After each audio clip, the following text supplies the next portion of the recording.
اه، ايوه، حصل. انا مصرية، ومصرية بجد، ومصرية جدا جدا جدا جدا، ومصرية ابا عن جد. ايا كانت الاصول، وباختلاف الاصول اللي كل واحد مننا بتختلف اصوله ايه، ولكن انا مصرية.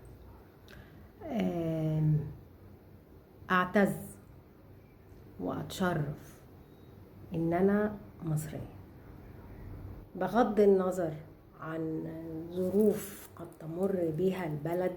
زي اي بلد في الدنيا بيبقى ليها ظروف، ولكن مصر بلد دي محفوظة من رب العباد، ومذكورة في القرآن الكريم.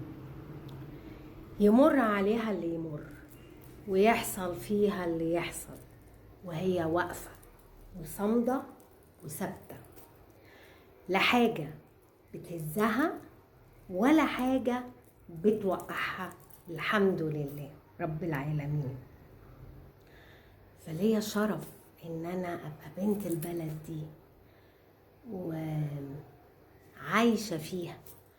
ممكن فيها ناس وحشة، ممكن تبقى زهرة، بس الحلو فيها اكتر من الوحش. وخلي بالك دايما الحلو ما بيبقاش باين في وسط الوحش. الوحشة احيانا كده بتضغط، بس ده مش معناه ان الوحش هو الاساس. بالعكس، زي ما بيتقال ايه، بعد كل ظلام يأتي ايه؟ النور. مفيش حاجة بتفضل على حالها. وزي ما كان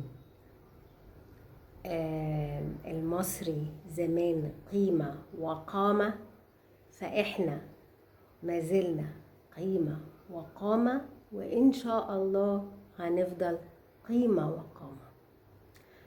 وتاني ليا الشرف إن أنا مصرية،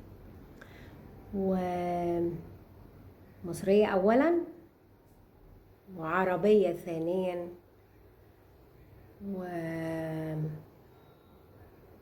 عشان بس ما حدش يقول لي ومسلمة ولا ما جبتيش سيرة الإسلام وبتاع. طبعا أعتز بديني، والدين لله، والوطن لإيه؟ للجميع. وشكرا.